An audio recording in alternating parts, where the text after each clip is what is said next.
मैत्रिणींनो, रुचिरा खव्यामध्ये तुमचं मनापासून स्वागत आहे। आपण वेगवेगळ्या प्रकारच्या चटण्या करतच असतो।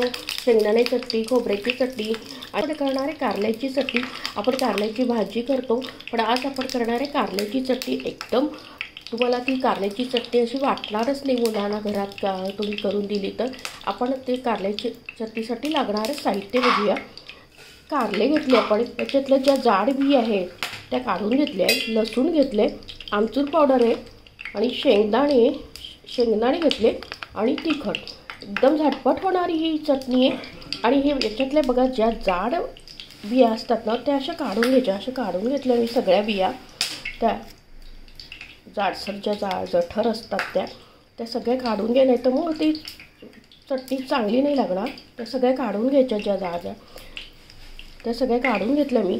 आणि आता आपण एकदम छान चविष्ट आणि कारले एकदम बहुगुणी असा कारले आहे। रोगप्रतिकारक शक्ती वाढते, पचन सुधारते, डोळ्यासाठी चांगली आहे, डायबिटीज कंट्रोल होण्यासाठी मदत करते, असे भरपूर याचे फायदे कारल्याचे। आपण कारल्याचा जेवणात समावेशच करायला पाहिजे, भाजी नाही तर चटणी असं म्हणून। तर आज आपण करूया कारल्याची चटणी। आता आपण तेल तापत ठेवले, हे सगळे आपण कारलेने स्वच्छ धुवून पुसून ते आपण आता त्यातल्या आतल्या बिया काढून घेतल्या। आता हे आपण ना तेलात तळून घ्यायचे, म्हणजे एकदम ब्राऊन करून घ्यायचे।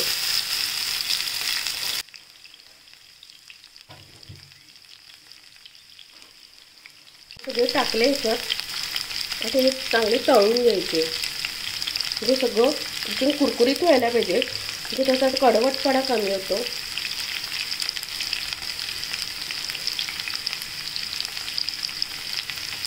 शेंगदाणे आपण तळून घेणार आहे आणि तिखट आहे आणि लसूण एकदम आणि आमचूर पावडर।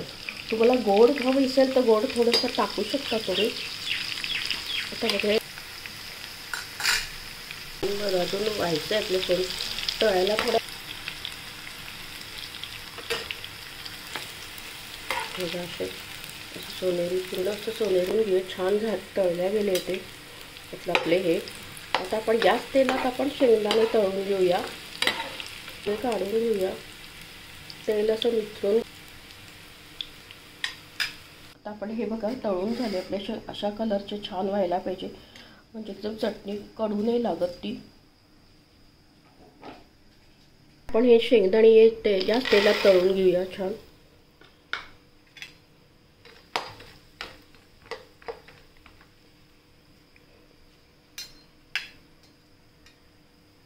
आणि हे छान तेलात तळून घेऊया शेंगदाणे।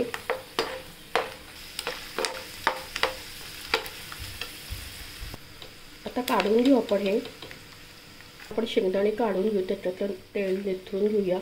हे सगळे आपण काढू। आता लसूण आहे ना ते पण तेलात तळून घ्यायचं।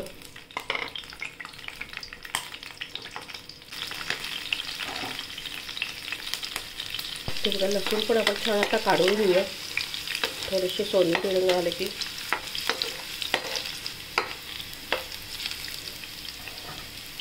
पण हे लसूण पण काढून घेऊया, तळून घेतले ते शेंगदाणे तळून घेतले, लसूण तळून आणि खोबरं। आता हे मिक्सरच्या भांड्यात टाक, भांड्यातनं शेंगदाणे तळून घेतले, कारले तळून घेतले, लसूण तळून ते टाकलं आता आपण गार झाल्यावर। आणि आता लाल मिरची पावडर आणि आमचूर पावडर आणि मीठ टाकूया चवीनुसार। आता हे मिक्सरमध्ये आपण वाटून घेऊ। आपली चटणी वाटून झाली, आपण काढूया आपण प्लेटमध्ये। बघा चटणी रेडी, एकदम कळत पण नाही की ही कारल्याची चटणी तुम्ही घरात दिली तर कोणाला कळणार पण नाही। कारल्याची चटणी एकदम छान होते। तुम्हाला याच्यात गूळ टाकायचं तर गूळ पण टाकू शकतात, ज्यांना गोड आंबट तिखट असं आवडतं तर गूळ पण ॲड करू शकता।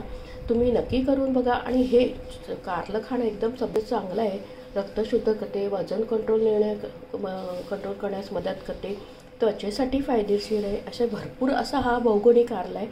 कारल्याची भाजी आपण करतो तर मग तुम्ही अशा पद्धतीने कारल्याची चटणी करून बघा, तुमच्या घरात लहानांपासून मोठ्यांना आवडेल आणि कळणार पण नाही ही कारल्याची चटणी। तुम्ही नक्की करून बघा आणि आपल्या चॅनलला जास्तीत जास्त फ्रेंड सर्कलमध्ये शेअर करा। रेसिपी आवडल्यास लाईक आणि सबस्क्राईब अवश्य करा। लवकरच भेटूया अशाच नवीन रेसिपी सोबत। तोपर्यंत मस्त खा, स्वस्त राहा, आनंदित राहा. मला असाच सपोर्ट आणि प्रोत्साहन देत राहा. थँक्यू. धन्यवाद.